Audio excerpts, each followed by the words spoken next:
There are a lot of new technologies in manufacturing that support a supply chain system that is much closer to the consumer, sometimes even co-located.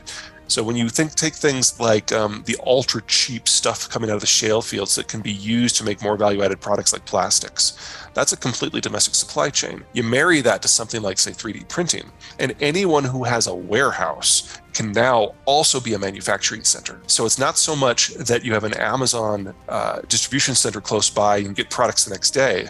It's that you have someone's, like Amazon's, distribution and manufacturing center nearby, and your product is made and delivered to you the next day. That is going to be the norm for probably about a third of consumer goods. And then the more advanced stuff like your washing machines and your cars, we already have a lot of that here. And the Mexicans are proving remarkably creative at moving up the value added scale very quickly. I'd say in terms of total labor productivity, the Mexicans have now passed the Canadian. There are plenty of pinch points. There's no way we adapt to this quickly, but we were seeing the fastest industrialization process in the American history in the last year of the Obama administration. And then with COVID, it's sped up. And now with Biden, it's speeding up more. We're moving in the right direction. We'll get there. How do you think that dynamic, though, of populists every 4 to 8 years will shift given, once again, the end of globalization? I don't think they know yet either, and that's part of the beauty of populism, is it attracts support without even having a policy. It just catches the ennui and the anger. As a rule, when we're going through these political reshufflings, that's when the populists are the loudest.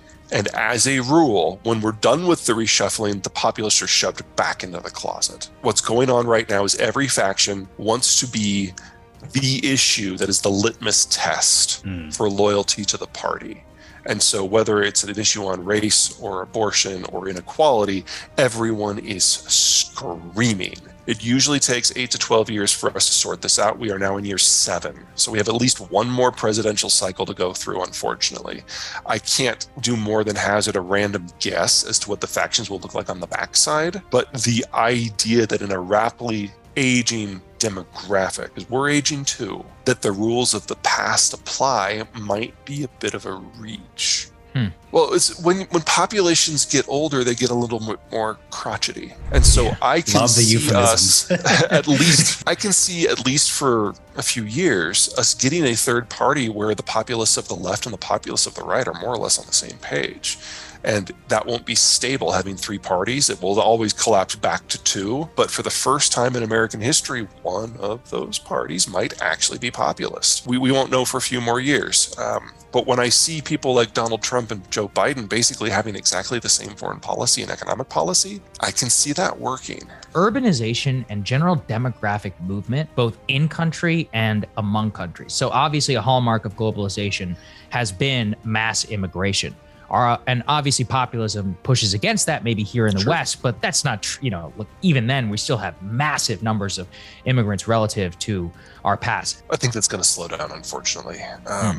A lot of the countries that we've historically gotten population from in the last half century have been Mexico and Central America, and they're tapping out. They started the industrialization process later, but now it's been going for at least 25 years. So their population structure is starting to become a little shy of kids. So I think we're going to see, Mexican migration to the United States for the last 13 years has been negative for 12 of the 13. Central Americans are going to grow into that club here in the next few years. Any other population movements you're talking about, that's us going out and getting people. That won't happen without a change in mindset. Now, I am part of that business community that is now politically disenfranchised. I would be thrilled if the administration, regardless of whether it's Biden, Trump, or someone else, would play that game. Because if you look at what's going on right now in the world, in Ukraine, you've got 45 million people that are going to have their country destroyed, and they have first world educations. There's a wonderful opportunity there. In Russia, a country that besides a real shit show, there are a small number of people, less than 3 million, who are actually skilled technologically that are trying to get out. And what a wonderful opportunity there too. So every time a country in the wider world gets smacked up the head, there's an opportunity to go there and to basically poach. But we need a change in mindset on our side before we can do that. I don't think that's going to happen in this administration. We'll see what the next one looks like. Why won't we just see an environment where, the US, Japan, Vietnam, the EU, a reconstituted NATO don't basically just say, you know what, like, let's have a more regional security structure when it comes to ships and divisions. Okay. Most countries don't have the economic self-sufficiency or the military reach to do it right now. It takes time to build that. And first we have to get through the dark side of this.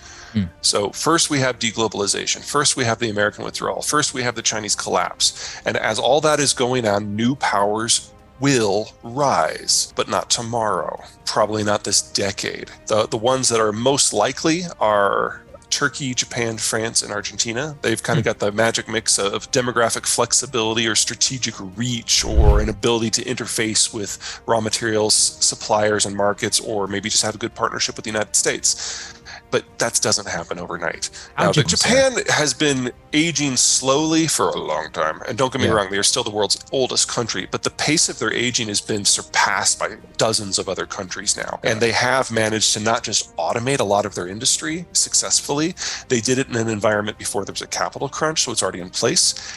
And they've offshored a lot of their manufacturing to countries with better demographics. So they've already found a way to kind of work with this. And they've also cut a deal with the United States under the Trump administration. So, if you can deal with Trump and Biden, I think that says volumes about their strategic flexibility. So they've kind of bought their way into the club, so to speak, which is like the worst possible thing for the Chinese. In 1946, we committed to building the post-war. No, like there was 10 years of decolonization, the Korean War, that whole Greek and Turkish thing. So yeah, like there was a lot of chaos in that story. But I think the other question would be, you talk about the American political system's like structural inability, regardless of where it goes policy-wise, to seem to come up with an answer to this. Because I think people who think Trump coming back in 2024 is going to address any of these issues, you're out to lunch. You've hit a good point, because from 1945 to 1955, every imperial power had been smashed. The Soviet Union had built its Iron Curtain.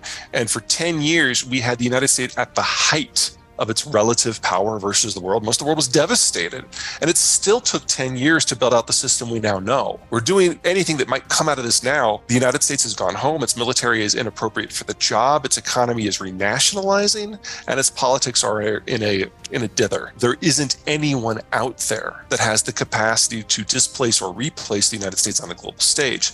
The best you can hope for is some tight regional systems around powers that are relatively coherent themselves. But a global order, that does not make. This chaotic time, it's difficult to live through. Something Marshall and I always try to reference is that when you're living through a period of stagnation, it was only in retrospect, you're like, wow, nothing was happening. So for a lot of people who are listening to this, is because we're giving voice to the forces that are leading to these feelings of malaise that a lot of people have, and they want to know how to get out of it. So is there anything that people can do on an individual level to have hope? Well, I'd say not only do people not realize they're in an era of stagnation until it's over, people don't realize they're in a golden age until it's over. Great point. And from 1985 until 2015, that was the fastest period of economic growth ever for everyone. We're not going to have something like that again. That was the highlights of globalization. And it was great, but it was a moment in time. Structurally, it was a moment in time demographically. Now it's over. All I can tell you is if you're American, the next 5 years are going to be a wild ride. Yes, it's going to be inflationary. Yes, it's going to be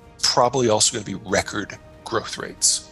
It's an exciting time to be alive. I'm not saying that there's not going to be parts of the world that aren't going to be interesting from an economic point of view, but the old rules are gone and we are literally making up the new ones as we go. So if you are aggressive, the world is your oyster right now, but just pay attention to your security. And I'll close with this. You just summed up the political communications problem for the Biden administration, because that clip went viral on Twitter where I think it was the press secretary was saying, but look at the job growth numbers. Right. Look at all these different economic statistics. This goes to your point about fastest growth ever. But everyone's like, yeah, but look at $5, $6 gas. These two things are happening.